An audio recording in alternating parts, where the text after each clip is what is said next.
কি বাবু, এই জঙ্গলের মধ্যে নেমে যাচ্ছেন যে? কিছু হয়েছে নাকি?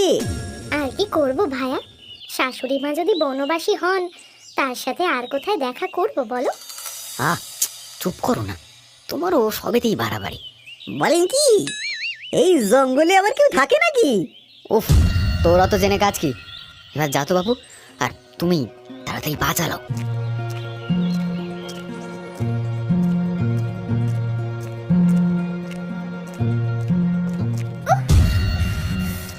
আর একটু হলেই পড়ে যেতাম। সত্যি বাবা, বলিহারি তোমার মাকে। সারা পৃথিবী ছেড়ে ওনার এই জঙ্গলের মধ্যে এসে থাকতে হলো। আরে এত চটে আছো কেন? এতে আমি কি করব বলো তো? তোমার মায়ের এই সৃষ্টি ছাড়া কাজের জন্য লোকের কথা শুনতে শুনতে আমি শেষ হয়ে গেলাম। কেউ আবার ভাবে আমরাই বুঝি তাকে তাড়িয়ে দিয়েছি। আরে ধুর বাবা, চুপ করো তো। এক কথা বারবার শুনতে যেন ভালো লাগে না। যেই কাজটা করতে এসেছি সেটা করে বাড়ি চলো, ওদিকে আবার অনেক কাজ পড়ে রয়েছে।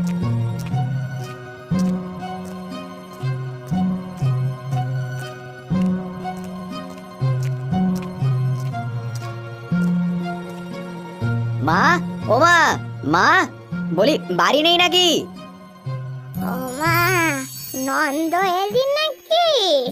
আরে এ তো দেখে বৌমাও এসেছে। কতদিন পরে এলে বৌমা। কোথায় ছিলে মা? সেই কখন থেকে ডাকছি।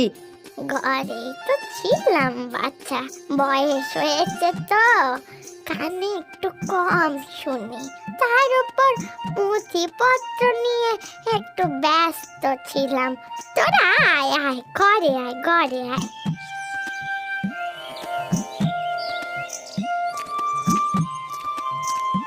হ্যাঁ মা, যেই জন্য এখানে আসা। শোনো, তোমার নাতির বিয়ে ঠিক হয়েছে আগামী অগ্রহায়ণের 25 তারিখ। কি? তুই তুই কি বললি নন্দ? বিয়ে? তাও তাও আমাদের পরিবারে? তুই কি পাগল হলি? উমা, ও কথা কেন বলছো তুমি? কেন বলছি তুই বুঝতে পারছিস না নন্দ? তোর প্রথম বিয়ের সময় কি হয়েছিল তুই কি ভুলে গেলি? প্রথম বিয়ে মানে তোমার তোমার আরো একটা বউ আছে? মা গো, এ কি সর্বনেশে কথা গো! আরে ধুর বাবা, পুরো কথা না শুনেই চেঁচাও কেন এত? বিয়ে হয়নি, বিয়ের আগেই অমঙ্গল, ঘোর অমঙ্গল হয়েছিল বৌমা। আমাদের বংশে ছেলের বিয়ের আগে অমঙ্গল কাটাতে হয়, নইলে সর্বনাশ হয়। আমার কথা শোন নন্দ, এই বিয়ে দিস না। উফ, এসব কুসংস্কার মা, এখনকার দিনে এগুলো কেউ মানে না। তুমি জঙ্গলের মধ্যে থাকো তাই তোমার মনে সব বস্তা পচা জিনিস জমে রয়েছে। হ্যাঁ, আপনার নাতির বিয়ে, আপনি এসে আশীর্বাদ করে দিয়ে যাবেন, ব্যাস। অত কথাই আপনার কাজ কি? এই এবার চলো তো, মেলা কাজ পড়ে রয়েছে আর যত সব। দিস না, দিস না, এই বিয়ে তোরা দিস না। সে অভিশাপ আছে, অভিশাপ।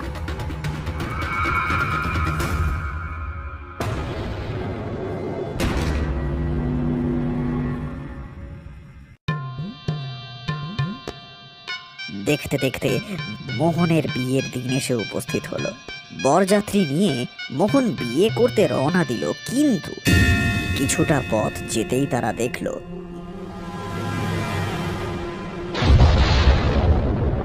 ওই দেখো ভাইয়া, আকাশের কোণে কেমন মেঘ জমেছে। এ ঝড় উঠবে নাকি হে? আবার কি অনাসৃষ্টি কথা গো! অগ্রহায়ণ মাসে এমন কালো মেঘ, ঝড় উঠলে যে কোথাও মাথা গুঁজে দাঁড়াবো সেই জায়গাও তো নেই। ঠিক তখনই যেন এক রাশ কালো অন্ধকার আকাশের বুকের থেকে মাটিতে নেমে এলো। চারদিক ঘন ধুলোর চাদরে ঢেকে গেল। শুরু হলো তুমুল ঝড়। সকলে পরিত্রাহী চিৎকার করতে করতে ছুটতে শুরু করলো। ওরে ওরে, ঝড় উঠেছে, ঝড়! কে কোথায় আছো? পালাও পালাও, ঝড় উঠেছে! কে আছো? বাঁচাও, বাঁচাও! বাপরে বাপ, কি কাণ্ড বলো দেখি! কথা নেই, বার্তা নেই, এত ঝড়! সত্যি মোহন, তোর তোর বিয়ের কথা আমাদের খুব মনে থাকবে মাইরি। কি মোহন কোথায় গেল? সে তো এখানেই ছিল। হায় হায় হায় হায়, মোহন, মোহন, মোহন কোথায় গেল রে? মোহন, মোহন, কোথায় তুই? এই এই ঝড়ের মধ্যে কোথায় গেল সে ভগবান! এবারে আমরা নন্দ দাদাকে কি বলবো? বরযাত্রীরা আর দেরি না করে মোহনের বাড়িতে ফিরে এসে নন্দকে সমস্ত কথা খুলে বলতেই সে যেন মাথায় হাত দিয়ে বসে পড়ল।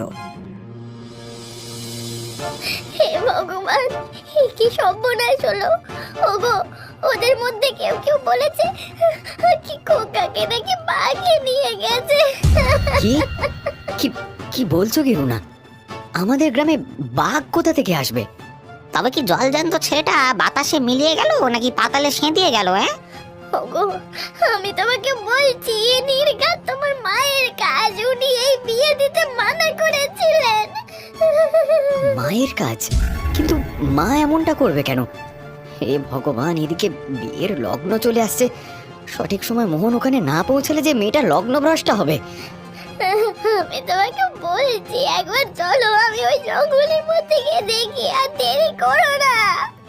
নন্দ আর কোনো উপায় না দেখে রুনাকে সঙ্গে করে নিয়ে সেই জঙ্গলের দিকে রওনা দিল। জঙ্গলের মধ্যে চারদিকে ঘুটঘুটে অন্ধকার। নন্দ আর রুনা খুব সাবধানে কিছুটা যেতেই ওম নমঃ তৎসৎ বিরূপাক্ষা নমঃ নমঃ ওম নমঃ। বলেছিলাম, আমি তোমাকে বলেছিলাম, ওই ডাইনি বুড়ি আমার ছেলেটাকে তুলে এনেছে। দেখলে, এবার বিশ্বাস হলো? আমার বাচ্চা। মা, এটা তুমি এটা এটা কি করছো? তুমি কি বদ্ধ পাগল হয়ে গেলে? তুমি মোহনকে তুলে এনেছো? আমাকে তোরা ভুল বুঝিস না। আমি যা করছি সকলের মঙ্গলের জন্য করছি। একটা নিরীহ প্রাণ রক্ষা করার জন্য করেছি। ব্যাস মা, ব্যাস, অনেক বলেছো। এতদিন তুমি যা করেছো আমি কোনোদিন কোনো কিছুতে বাধা দিই না। নন্দ, আমার কথাটা শোন।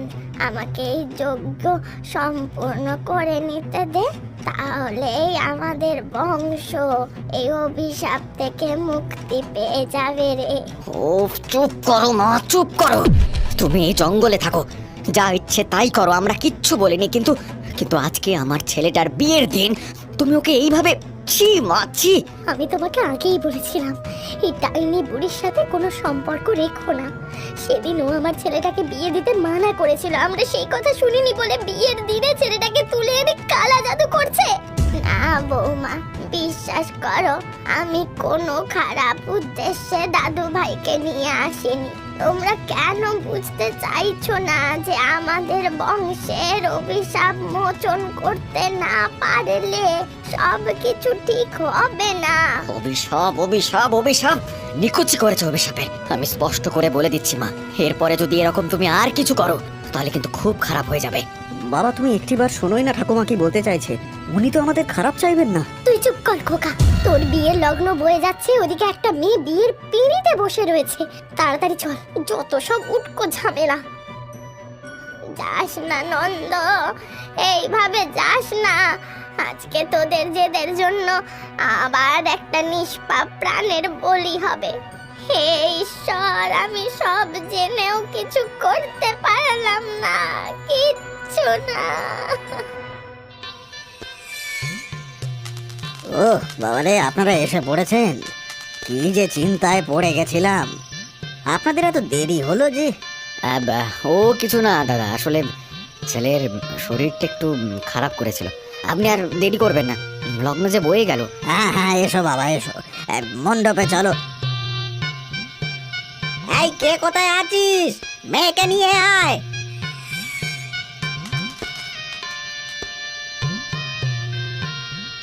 না বাবা নাও, এবারে সিঁদুর দান করো। মোহন সিঁদুর পরাতে যাবে,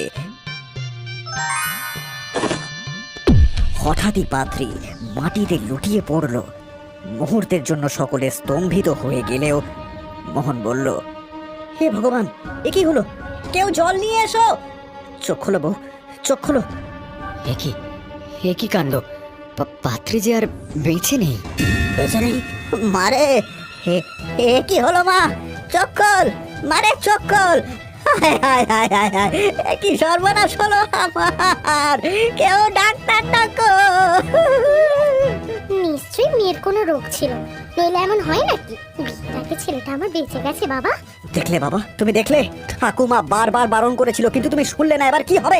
চুপ কর মোহন, এখানে সকলের সামনে এসব বলিস না।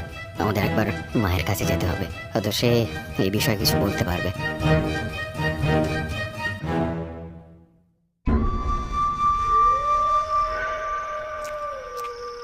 কি রে, তোরা এসে গেছিস বাবা? 2 মিনিট দাঁড়া, আমি পুজোটা শেষ করে নি। মা, আমরা আবার আসবো সেটা তুমি জানতে? জানবো না কেন রে বাছা? আজ আর একটা নিরপরাধ মেয়ের বলি হলো। কতবার বললাম, তোরা শুনলি না। ঠাকুমা, তুমি জানো আমার হবু বউ বিয়ের আগেই? হ্যাঁ বাছা, সিঁদুর দানের আগেই মা লক্ষ্মীর বিসর্জন হয়ে গেল। এটাই তো এতদিন ধরে হয়ে এসেছে। কত লক্ষ্মী যে ওই হাঁড়ি কাঠে প্রাণ দিয়েছে তার ঠিক নেই। মা, এসব কি বলছো কি তুমি বলো তো? আমরা যে কিছুই বুঝতে পারছি না। লক্ষ্মী, বলিদান, এসবের মানে কি? হ্যাঁ নন্দ, আমাদের বংশের এটাই তো সেই অভিশাপ। এই বংশের প্রতিটা ছেলের প্রথম বউয়ের মৃত্যু অনিবার্য। কেউ একে খণ্ডাতে পারেনি। আমি তোর বাবার দ্বিতীয় স্ত্রী ছিলাম, বৌমাও তোর দ্বিতীয় স্ত্রী। কি বলছো কি ঠাকুমা? তার মানে আমাদের বংশে ছেলেদের যখন প্রথমবার বিয়ে হয় সেই স্ত্রীর মৃত্যু হবেই? কিন্তু কেন ঠাকুমা? বউরা তো ঘরের লক্ষ্মী হয়। সেটাই তো প্রহসন বাছা। এর পেছনে অনেক বড় কাহিনী রয়েছে। আমিও এই বিষয়ে কিছুই জানতাম না। একদিন এক সিন্ধুকের মধ্যে তোদের পূর্বপুরুষদের লেখা এক পুঁথি খুঁজে পাই। সেখান থেকেই সবটা জানতে পারি। কি কি সেই কাহিনী মা? বলো, আমরা জানতে চাই। আজ থেকে বহু বছর আগে শ্রীমন্ত বর্মন নামে তোদের এক পূর্বপুরুষ এর জন্য দায়ী। তিনি ছিলেন অতুল ঐশ্বর্য আর সম্পদের অধিকারী। তার 5 মেয়ে ছিল। যখন ষষ্ঠবার তার স্ত্রী গর্ভবতী হলেন, তখন তিনি তার স্ত্রীকে বললেন, রত্না, এবারে তুমি আমাকে পুত্র সন্তান দিতে পারবে তো? সেটা আমি কি করে বলবো? আমি তো আগেও 5 বার সেটাই প্রত্যাশা করেছিলাম, কিন্তু ভগবানের ইচ্ছের সামনে কার কি বা করার থাকতে পারে? ভগবান ভগবান ভগবান, কে বলেছে ভগবানের ইচ্ছের বিরুদ্ধে কিছু হয় না? আমার এই অতুল ঐশ্বর্য, অপার সম্পদ কে ভোগ করবে? এসবের উত্তরাধিকারী কে হবে সেই চিন্তায় চিন্তায় পাগল হয়ে যাচ্ছি আমি রত্না। কিন্তু এর আগেও তো তোমার দাদা বা ভাই সকলের মেয়ে হয়েছে। সেটাই তো দুঃখের বিষয় রত্না, আমাদের বংশে যেন মেয়ের অভিশাপ লেগেছে। কি কি কি দরকার, কি দরকার কি মেয়ের? দরকার নেই আমার, আমার ছেলে চাই, ব্যাস। তুমি কি বলছো গো? মেয়ে হোক বা ছেলে, তারা তো আমাদেরই সন্তান। তুমি দেখো, আমাদের মেয়েরাই আমাদের সমস্ত সম্পত্তির রক্ষণাবেক্ষণ করবে।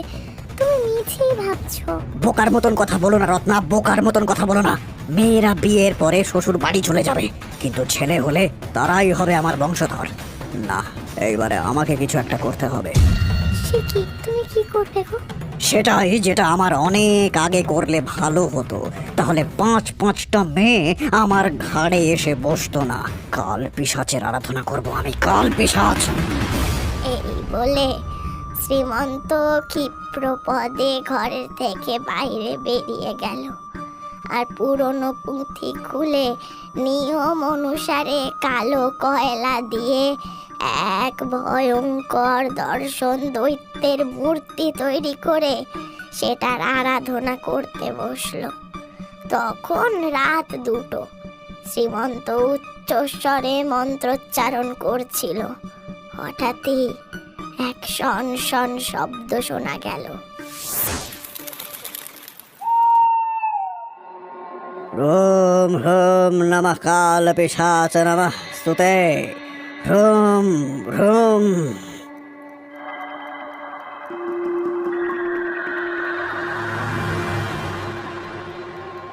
শ্রীমন্ত, তুই আমাকে ডেকেছিস কেন? বল, বল কি চাস? আপনি আপনি এসেছেন প্রভু? হ্যাঁ, এসেছি। কি চাই তোর বল? সুদূর পাতাল থেকে কেন ডেকে পাঠিয়েছিস আমায়? প্রভু, আমার 5 মেয়ে, আমার অবর্তমানে আমার এই অতুল সম্পদ ঐশ্বর্য কে রক্ষণাবেক্ষণ করবে? এই চিন্তায় আমার জীবনে শান্তি নেই। দয়া করে আমায় একটা পুত্র সন্তান দিন। বেশ, তোর এই ইচ্ছে পূরণ হবে, কিন্তু এর সাথে একটা কথা মনে রাখবি। তোদের বংশে কোনো কন্যা সন্তানের জন্ম হবে না, আর না কখনো কোনো লক্ষ্মী তোদের ঘরে পা দেবে। যে কোনো ছেলের বিয়ের আগে একটা মেয়ের বলিদান দিতেই হবে। আমি রাজি, আমি সবেতেই রাজি প্রভু।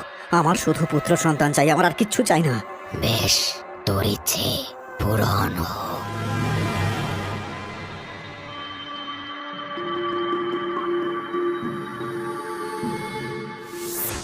সেই দিন থেকে এই বংশে যেন গ্রহণ লাগে, আর এই বংশে কোনো কন্যা সন্তান জন্মায়নি। জন্মেছে কেবল পুত্র, আর সেই পুত্রের বিয়ের সময় প্রতিবার সিঁদুর দানের সময় মৃত্যু হয়েছে নিরপরাধ এক লক্ষ্মীর। কিন্তু তোরা এটাকে কুসংস্কার বলে অগ্রাহ্য করেছিস। কিন্তু মা, আমরা তো এর পেছনের কারণ নিয়ে কখনোই ভাবিনি। সেটাই তো তোদের দোষ। কোনো কিছু না জানলে সেটাকে কুসংস্কার বলে দূরে ঠেলে দিস না, সেটাকে জানতে শেখ, যেমন আমি করেছিলাম। তাই জন্যই কি তুমি এই জঙ্গলে থাকো ঠাকুমা? হ্যাঁ বাছা, আমি ওই পুঁথি থেকে সব কিছু বিস্তারে জানার পরেই এর প্রতিকার খুঁজে বেরিয়েছি। আর তার জন্য যেই পূজা যজ্ঞের আয়োজন করতে হবে, সেটা বাড়িতে থেকে সমাজে বাস করে সম্ভব নয়। তাহলে মা, তুমি কি সেই প্রতিকারের পথ খুঁজে পেয়েছো? হ্যাঁ, পেয়েছি নন্দ। এক সাধুর কাছে আমি নিদান পেয়েছি। দক্ষিণ প্রান্তের ঘুরঘুটিয়া পাহাড়ে কাল পিশাচের এক মূর্তি আছে। সেখানে গিয়ে আমাকে পুজো করতে হবে, আর শেষবারের মতো বলি দিতে হবে। তাহলেই এই বংশ অভিশাপ মুক্ত হয়ে যাবে চিরকালের জন্য। বলি? কিসের বলি ঠাকুমা?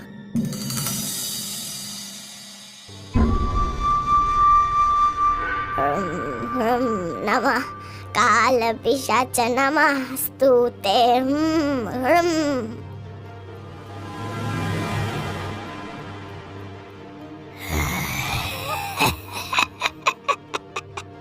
তুই আমায় ডেকে পাঠিয়েছিস, বল কি চাই তোর? আপনার তো সব কিছুই জানা। বহু বছর ধরে বর্মন পরিবারে যে অভিশাপ চলে আসছে, আমি তার থেকে আমার বংশকে মুক্ত করতে চাই। আর লক্ষ্মীর বলিদান আমি দেখতে পাচ্ছি না। কিন্তু তোর পূর্বপুরুষ তো আমার কাছে আশীর্বাদ চেয়েছিল। জানি, আমি সব জানি, সব। তার তরফ থেকে আমি ক্ষমা চাইছি। ছেলে হোক বা মেয়ে, তার একটাই পরিচয়, সে সন্তান। আর মেয়ে হওয়া তো পরম সৌভাগ্যের। কিন্তু সেই অভিশাপ খণ্ডনের জন্য যে তোকে অনেক বড় মূল্য দিতে হবে। আমার রক্ত চাই, রক্ত। আমার বংশকে অভিশাপ মুক্ত করার জন্য আমি সব কিছুই করতে রাজি। আপনি যা বলবেন আমি তাই করব। তবে তোর রক্তেই আমার মূর্তিকে স্নান করাতে হবে। স্নান। তবেই মুক্তি সম্ভব, তবেই মুক্তি সম্ভব।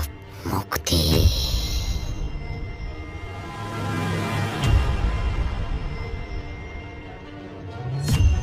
বেশ, ঠিক আছে। আমার বংশের অভিশাপ মুক্তির জন্য আমি নিজের প্রাণ বলিদান দিতে প্রস্তুত।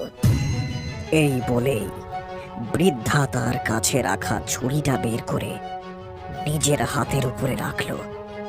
মুহূর্তের মধ্যে রক্ত ফিনকি দিয়ে ছিটকে পড়ল মূর্তির গায়ে। বৃদ্ধা অজ্ঞান হয়ে মাটিতে লুটিয়ে পড়ল। মুক্তি, মুক্তি।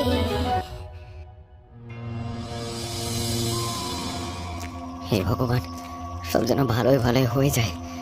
হ্যাঁ বাবা, দাইমা সেই কখন ভেতরে গেছে, এতক্ষণে তো প্রসব হয়ে যাওয়ার কথা।